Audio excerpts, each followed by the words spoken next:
প্রিয় শিক্ষার্থী বন্ধুরা, আসসালামু আলাইকুম। আশা করছি তোমরা সকলে ভালো আছো, সুস্থ আছো। তোমরা আমাদের অনলাইন ক্লাসগুলো নিয়মিতভাবে উপভোগ করছো। দীর্ঘ বিরতির পর আবারও আমি তোমাদের সামনে অনলাইন ক্লাসে হাজির হয়েছি। তোমরা তোমাদের নিজের দায়িত্বে ক্লাসগুলো যথাসময়ে সম্পূর্ণ করবে, কেননা প্রতিষ্ঠান খোলা হওয়ার পরেই তোমাদের পরীক্ষা শুরু হবে এবং ওই সময়ে স্বল্পতম সময়ের মধ্যে আমরা আমাদের ক্লাসগুলো পুনরাবৃত্তি করার হয়তো সুযোগ পাবো না। তো কথা না বাড়িয়ে চলো আমরা আলোচনায় চলে যাই। আলোচনার বিষয় হচ্ছে পদার্থবিজ্ঞান প্রথম পত্র অধ্যায় 7 লেকচার 7। তো আমরা আজকে আলোচনার বিষয় হিসাবে বেছে নিয়েছি নতুন একটি বিষয়, সেটা হচ্ছে পৃষ্ঠটান।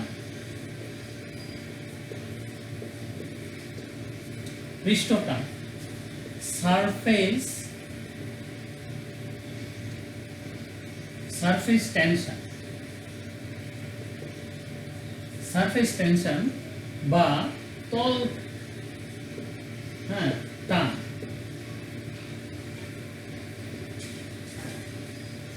তো পৃষ্ঠটান কি? পৃষ্ঠটান হচ্ছে তরল পদার্থের একটি ধর্ম। তরল পদার্থের কি ধর্ম?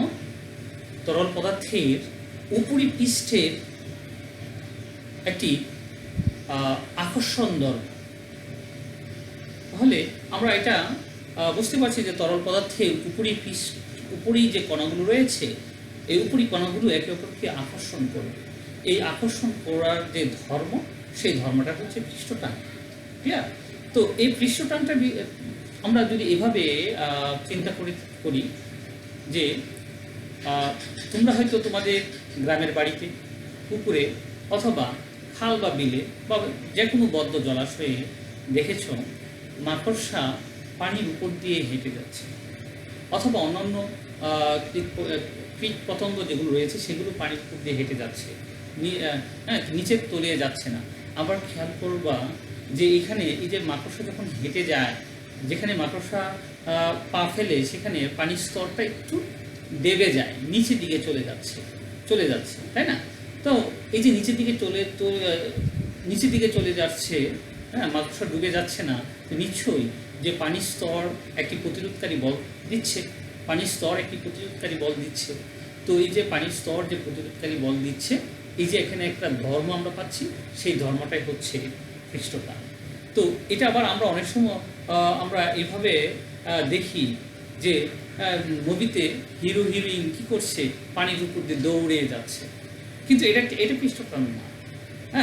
হিরো হিরোইন যে পানির উপর দিয়ে দৌড়ে যাচ্ছে সেটা হচ্ছে তার নিজস্ব কৌশল অথবা প্রযুক্তির ব্যবহার।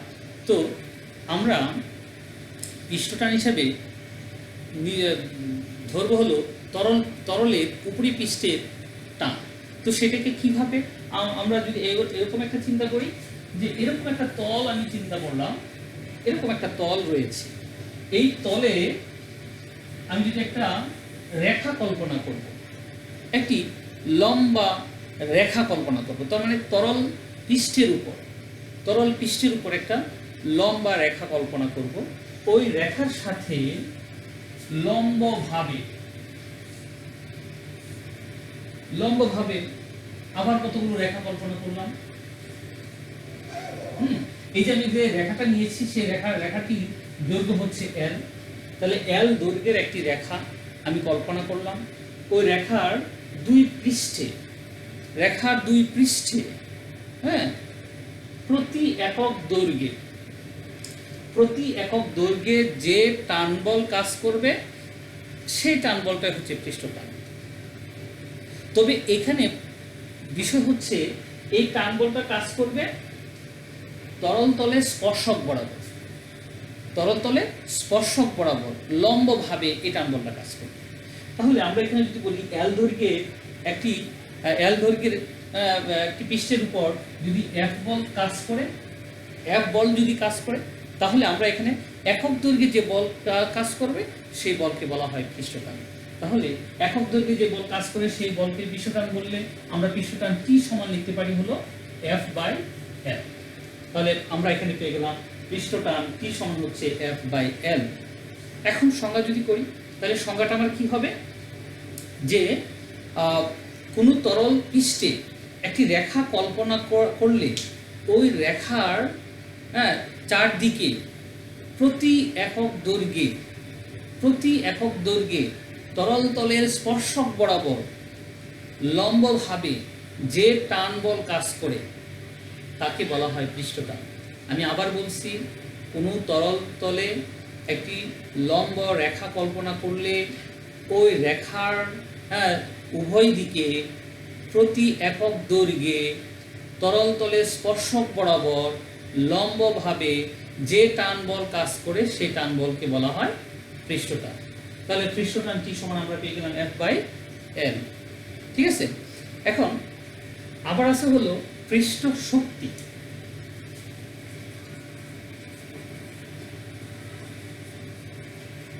পৃষ্ঠ শক্তি, সারফেস এনার্জি।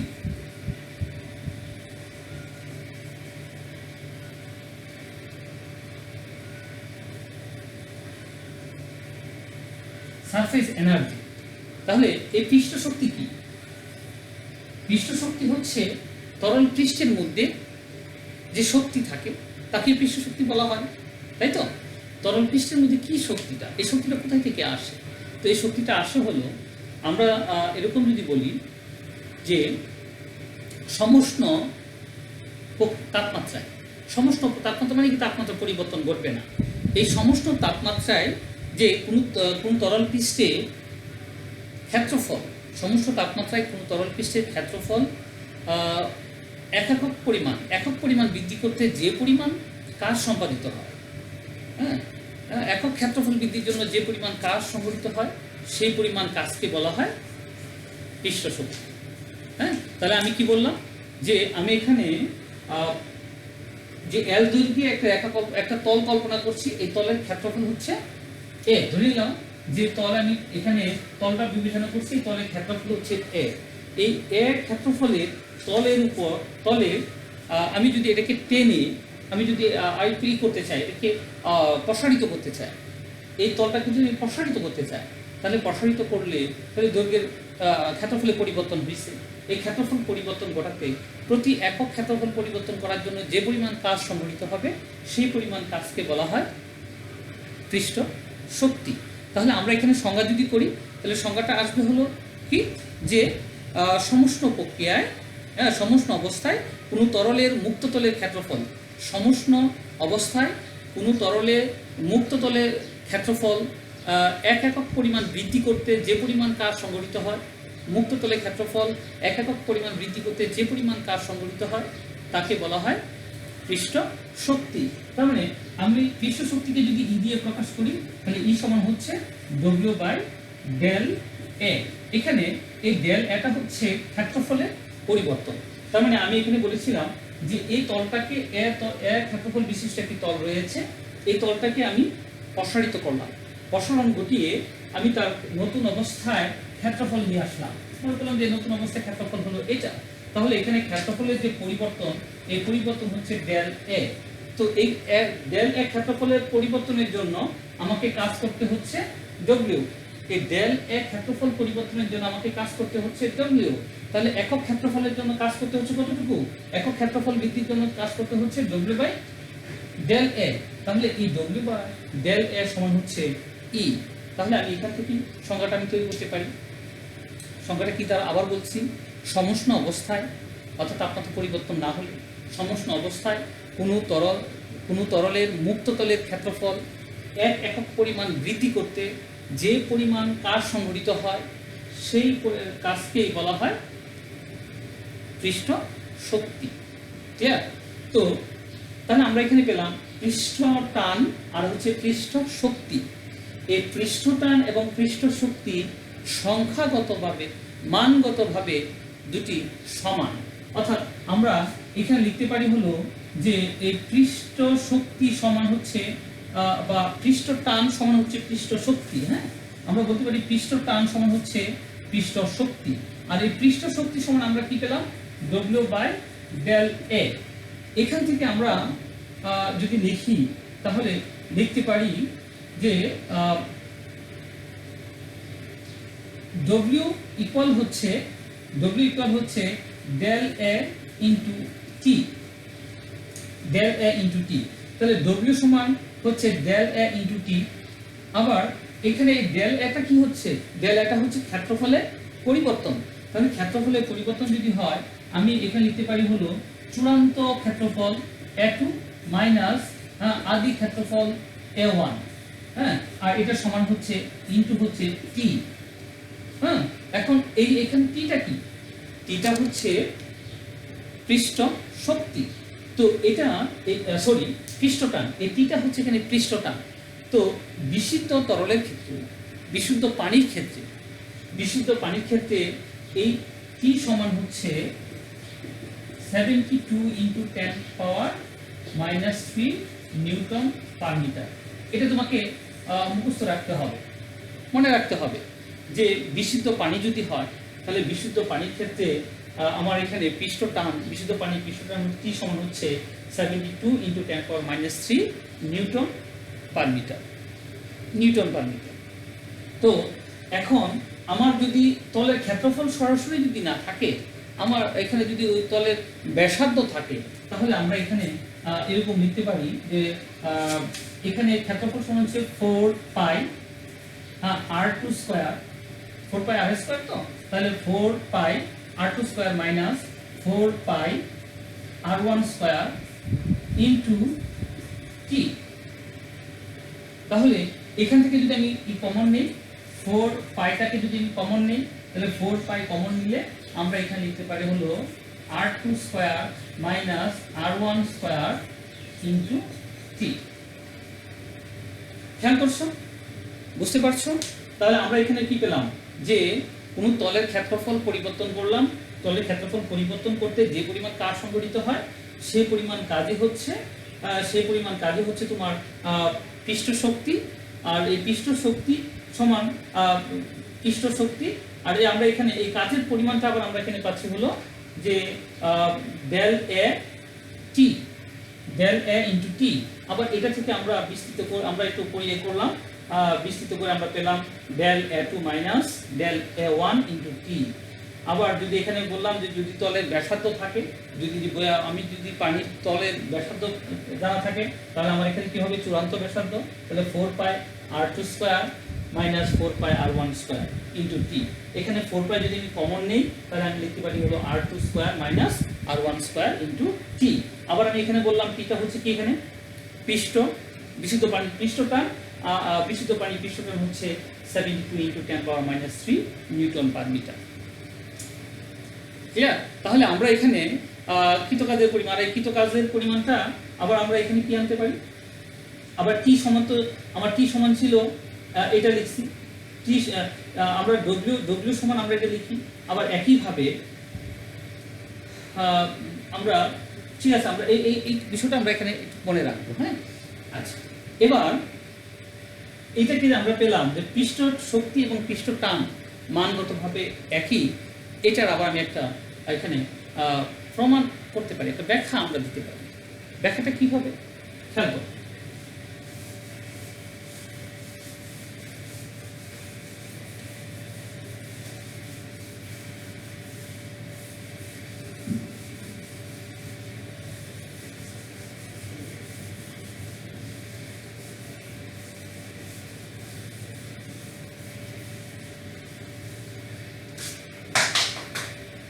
ধরো আমি তার দিয়ে একটি চতুর্ভুজ তৈরি করলাম, মানে 4টি বাহু বিশিষ্ট একটি কাঠামো তৈরি করলাম। 4টি বাহু বিশিষ্ট একটি কাঠামো তৈরি করলাম।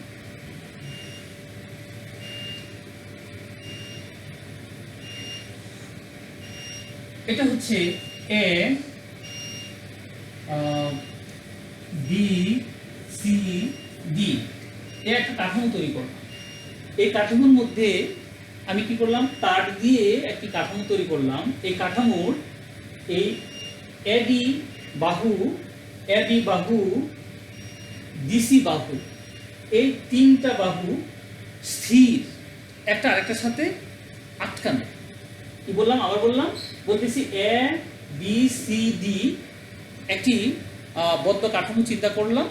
এই কাঠামোটা তৈরি করেছি কি, তার দিয়ে এই কাঠামো তৈরি করেছি।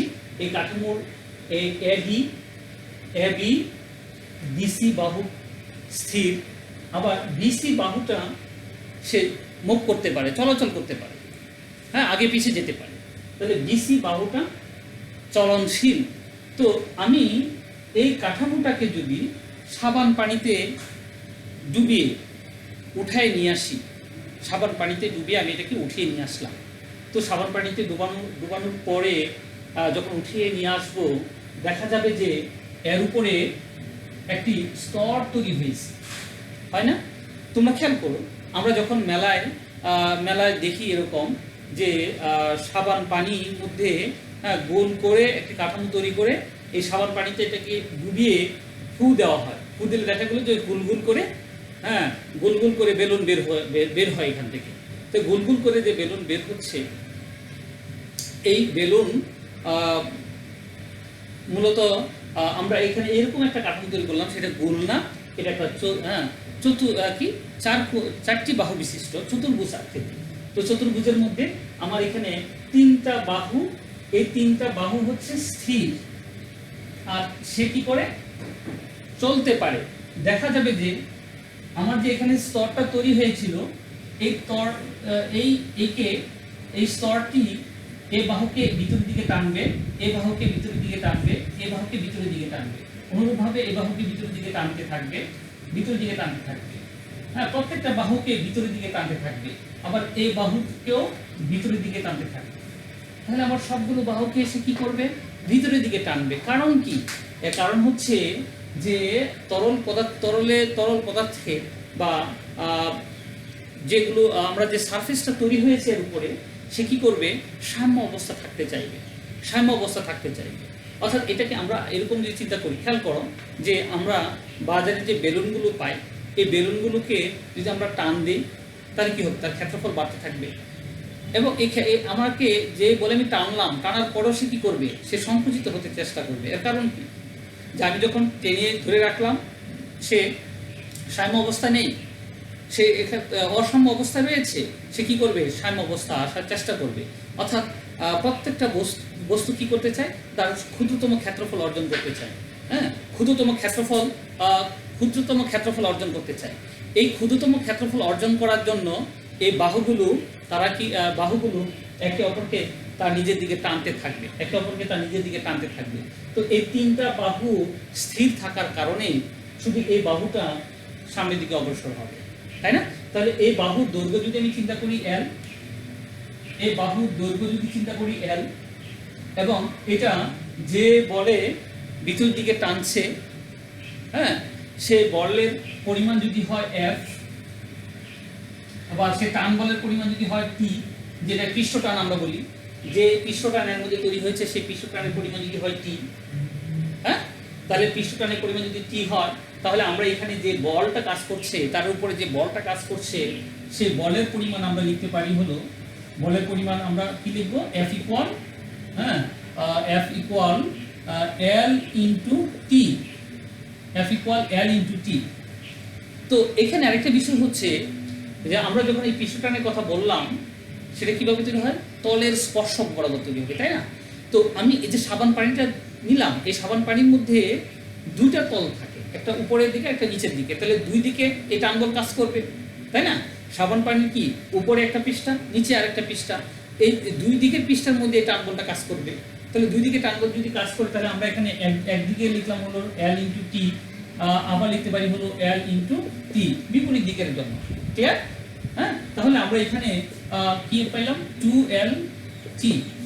এটা কিসের জন্য, কিসের, এই যে এখানে যে টানবলটা কাজ করছে, এর মধ্যে যে টানবল কাজ করছে, সে ভিতর দিকে যাচ্ছে যে বল, আমরা সেই বলের পরিমাণ F ইকুয়াল পেলাম 2 ইন্টু টি। এখন যদি এই বাহুকে, ডিসি বাহুকে আমি স্থির রাখতে চাই, তাহলে আমাকে কি করতে হবে, এই পরিমাণ বল প্রয়োগ করতে হবে, এই পরিমাণ বল প্রয়োগ করতে হবে যদি স্থির রাখতে চাই। আবার যদি এটাকে আমি বি পরিমাণ প্রসারণ ঘটাতে চাই, আমি এখানে সেটাকে এই বি পরিমাণ আমি প্রসারণ ঘটালাম, অর্থাৎ এখান থেকে এ পর্যন্ত আমি তার সরণ ঘটালাম, আমি এই অবস্থায় নিয়ে আসলাম। এটাকে আমি এই অবস্থায় যখন নিয়ে আসবো, তার সরণ ঘটালাম কি বি পর্যন্ত সরণ ঘটালাম। তাহলে এই বি পরিমাণ সরণ ঘটানোর জন্য তার মধ্যে কাজের পরিমাণ, সেই কাজের পরিমাণটা কি হবে? W equal F into B. বল হচ্ছে F, আর এখানে সরণ হচ্ছে কত? B। তার মানে আমি এখানে লিখতে পারি হলো 2LBT। আমরা পেয়ে গেলাম হলো কৃত কাজের পরিমাণ। তো এই কৃত কাজের পরিমাণ থেকে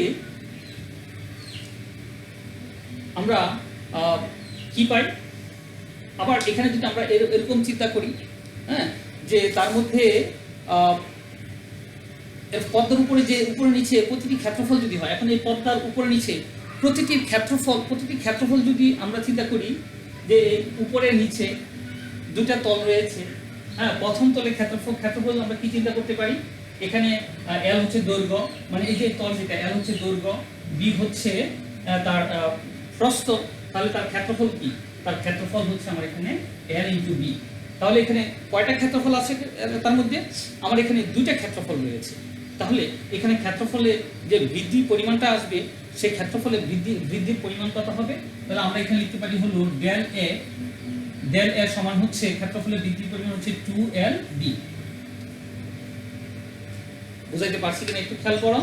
আমার এখানে যে তলটা আমি সংকোচন প্রসারণ ঘটালাম, যে তলের সংকোচন প্রসারণ হলো, সেই তলের ক্ষেত্রফল কি? এটা হচ্ছে দৈর্ঘ্য আর এটা হচ্ছে প্রস্থ। তাহলে ক্ষেত্রফল হচ্ছে দৈর্ঘ্য গুণন প্রস্থ। তাহলে এই তরলের মধ্যে কয়টা পৃষ্ঠ থাকে? দুটা পৃষ্ঠ থাকে। তাহলে মোট ক্ষেত্রফল কি হবে? মোট ক্ষেত্রফল হচ্ছে 2LB। তাহলে মোট ক্ষেত্রফলের যে বৃদ্ধিটা আমার পরিবর্তনটা হচ্ছে সেটা হচ্ছে 2LB। তাহলে একক ক্ষেত্রফলে যে পরিমাণ কাজ সংগঠিত হবে, সেটাই তো হচ্ছে কি? হ্যাঁ, পৃষ্ঠ শক্তি। তাহলে আমরা এখানে লিখতে পারি হলো, সুতরাং পৃষ্ঠ শক্তি E সমান হচ্ছে W বাই ডেল এ।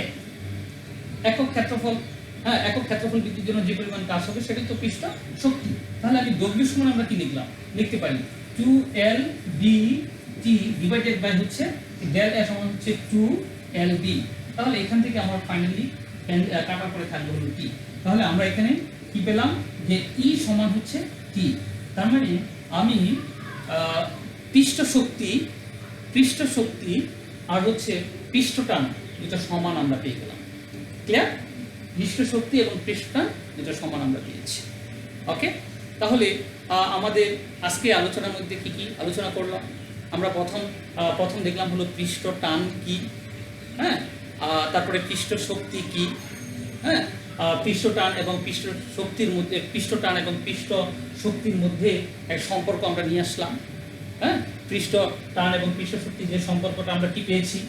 এখানে সম্পর্ক পেয়েছি হলো যে W বাই ডেল এ। আমরা এই সম্পর্ক পেয়েছি। এই সম্পর্ক থেকে আবার বিস্তৃত করে আমরা কি পেয়েছি?